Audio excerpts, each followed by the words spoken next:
Entendendo a justiça divina. A lei de Deus exige justiça igual para todos. Mais especificamente, a lei de pesos e medidas iguais exige que a justiça seja ponderada igualmente, independentemente de pobres e ricos, estrangeiros e nativos, de homens e mulheres. Jesus comentou sobre essa lei em Mateus capítulo 7, versículos 1 e 2. Não julgueis, para que não sejais julgados. Porque com o juízo com que julgardes sereis julgados, e com a medida que tiverdes medido, vos hão de medir a vós. Deus julga todos os homens e nações pelo mesmo peso e pela mesma medida. Não temos permissão para julgar os outros por suas ações e a nós mesmos por nossas intenções. No entanto, há também um fator de misericórdia embutido na lei, como um recurso adicional, pois Jesus também disse: Bem-aventurados os misericordiosos, porque eles alcançarão misericórdia. Essa aclamação não é uma negação da lei de pesos e medidas iguais, mas é um recurso adicional que está enraizado nessa lei. Não é um comando dado aos juízes, mas às vítimas de crimes.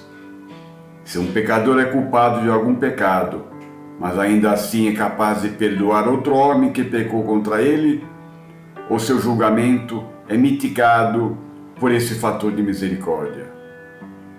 Como? Porque os pecadores são julgados de acordo com o seu próprio padrão de medida. E somos todos pecadores. Vemos um excelente exemplo disso na história do rei Davi, que ordenou que o seu general militar tramasse a morte de um soldado para que ele pudesse ficar com a sua bela esposa. O profeta Natã confrontou Davi, apresentando a ele uma situação hipotética que permitiria que Davi julgasse inconscientemente a si próprio. E o Senhor enviou Natã a Davi. Apresentando-se ele a Davi, disse-lhe: Havia numa cidade 2 homens, um rico e outro pobre. O rico possuía muitíssimas ovelhas e vacas. Mas o pobre não tinha coisa nenhuma, senão uma pequena cordeira que comprara e criara. E ela tinha crescido com ele e com seus filhos, do seu bocado comia, e do seu copo bebia, e dormia em seu regaço, e a tinha como filha. E vindo um viajante ao homem rico, deixou este de tomar das suas ovelhas e das suas vacas para assar para o viajante que viera a ele, e tomou a cordeira do homem pobre, e a preparou para o homem que viera a ele. Então o furor de Davi se acendeu em grande maneira contra aquele homem, e disse a Natã: Vive o Senhor, que digno de morte é o homem que fez isso. E pela cordeira tornará a dar o quadruplicado, por que fez tal coisa, e por que não se compadeceu. Com essa história dita a Davi pelo profeta, Natã deu-lhe a oportunidade de mostrar misericórdia para que Deus pudesse retribuir essa misericórdia a ele. Mas Davi era como a maioria das pessoas, cego para suas próprias falhas, mas zeloso em julgar outros pecadores pelo padrão justo.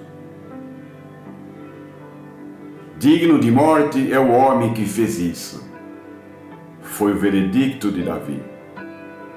Essa sentença descreve uma atitude de hipocrisia, onde não reconhecendo ou não admitindo seus próprios pecados, Davi foi ligeiro, muito rápido e zeloso em criticar ou julgar os erros do homem rico, usando um padrão rigoroso de justiça. Não somos diferentes de Davi, quando apontamos o defeito nos outros, sem olharmos para nós mesmos, ignorando que todos estão sujeitos a falhas e ao pecado nesse mundo. E por que reparas tu no argueiro que está no olho do teu irmão, e não vês a trave que está no teu olho? Ou como dirás a teu irmão: Deixa-me tirar o argueiro do teu olho, estando uma trave no teu? Hipócrita! Tira primeiro a trave do teu olho, e então cuidarás em tirar o argueiro do olho do teu irmão. Depois que Davi julgou o pecador hipotético, Então disse Natã a Davi: Tu és este homem. embora Davi tenha se arrependido, o dano já estava feito. O arrependimento de Davi o poupou da pena de morte, mas ele perdeu 4 filhos como resultado. Por quê? Porque parte do seu julgamento era o que o hipotético pecador deveria retribuir 4 vezes mais a sua vítima.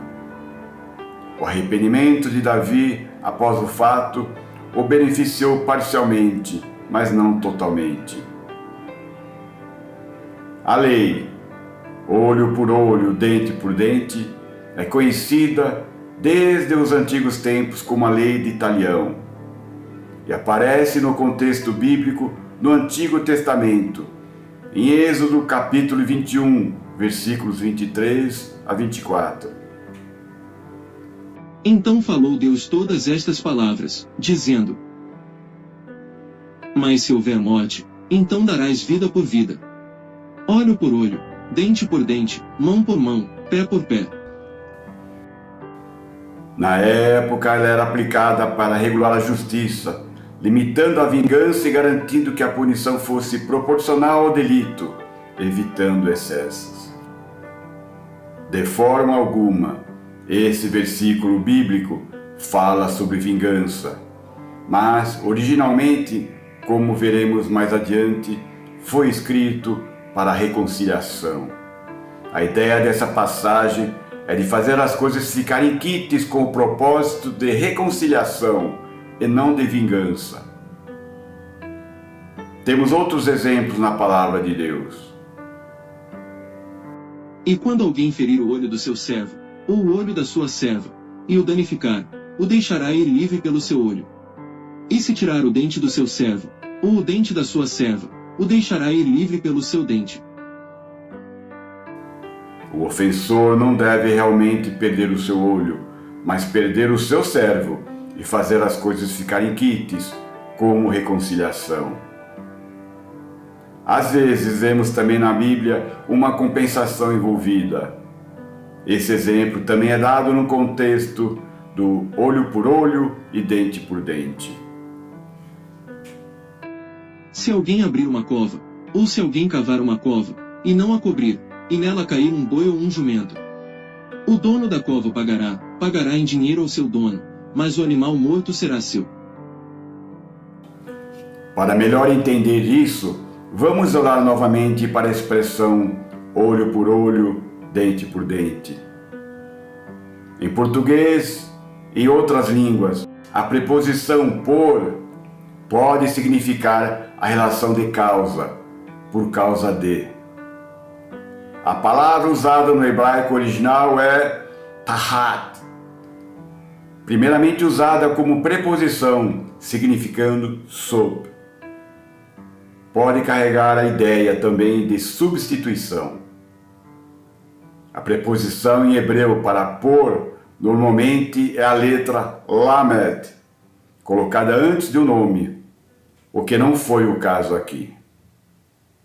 Essas palavras carregam o sentido de vingança, ou talvez o de arrependimento, de responsabilidade em se fazer o que é certo quando algo deu terrivelmente errado? A maioria das reivindicações na palavra de Deus foram resolvidas por pagamento em bens, exceto aqueles que exigiam pena de morte. Podemos ver que olho por olho e dente por dente é de fato uma expressão idiomática ou uma parábola. Isso nunca poderia ter sido considerado como uma alegação para uma vingança, e foi exatamente o que os fariseus faziam. Devemos sempre seguir a verdadeira palavra escrita de Deus, e não a dos rabinos ou de qualquer outro religioso. Yeshua, Jesus Cristo, é a palavra escrita de Deus. E o Verbo se fez carne, e habitou entre nós, e vimos a sua glória, como a glória do unigênito do Pai, cheio de graça e de verdade. Yeshua falava em parábolas. Jesus também teve que lidar com essa questão de olho por olho, dente por dente.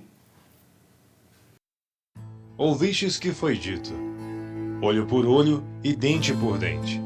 Eu, porém, vos digo, que não resistais ao mal. Mas se qualquer te bater na face direita, oferece-lhe também a outra. E ao que quiser pleitear contigo, e tirar-te a túnica, larga-lhe também a capa.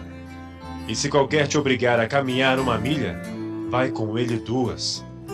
Dá a quem te pedir, e não te desvies daquele que quiser que lhe emprestes. Aqui ele estava pregando contra as falsas doutrinas e os ensinamentos dos fariseus e saduceus. Jesus disse especificamente: ouvistes o que foi dito e não ouvistes o que está ou foi escrito. Se assim procedesse, ele estaria ensinando contra a palavra de Deus, o que jamais seria possível, porque Yeshua de fato é a palavra de Deus. E a Bíblia é muito clara nisso. Não acrescentareis a palavra que vos mando, nem diminuireis dela, para que guardeis os mandamentos do Senhor, vosso Deus, que eu vos mando. Há uma grande diferença entre a palavra de Deus e os ensinamentos sobre a palavra de Deus. Devemos sempre verificar o que estamos sendo ensinados pelo homem contra a palavra de Deus e sempre olhar para a palavra de Deus num contexto correto. Yeshua nos chama para a humilhação e o perdão, o que requer mais de nós, mais amor, mais perdão. Agora, em relação à afirmação de Jesus sobre dar a outra face. Mas se qualquer te bater na face direita, oferece-lhe também a outra. O que aqui Jesus estava basicamente pregando para os fariseus era o seguinte: se eles fossem em alguma circunstância agredidos, sem consequências permanentes, deveriam logo superar isso, pois não haveria nada aí para reconciliar. A mensagem de Deus com Cristo sempre foi centrada na graça, no perdão e na transformação do coração. A palavra de Deus é amor e reconciliação, jamais retribuição e vingança. Perdoai-vos, amai-vos uns aos outros e humilhai-vos perante Deus. Isso é que o Espírito de Deus nos ensina. Quem dera, como cristãos professos, pudéssemos purificar os nossos próprios corações, trazendo esses preceitos solenes para o nosso cotidiano, em vez de discutirmos se haveria casos em que eles não se aplicam. Há grandes trechos em nossas vidas, nos quais eles deveriam ter sido aplicados e não o foram. E é melhor procurarmos trazê-los sob nosso domínio primeiro. Então teremos tempo suficiente para debatermos as circunstâncias que estariam fora desse domínio. Amém.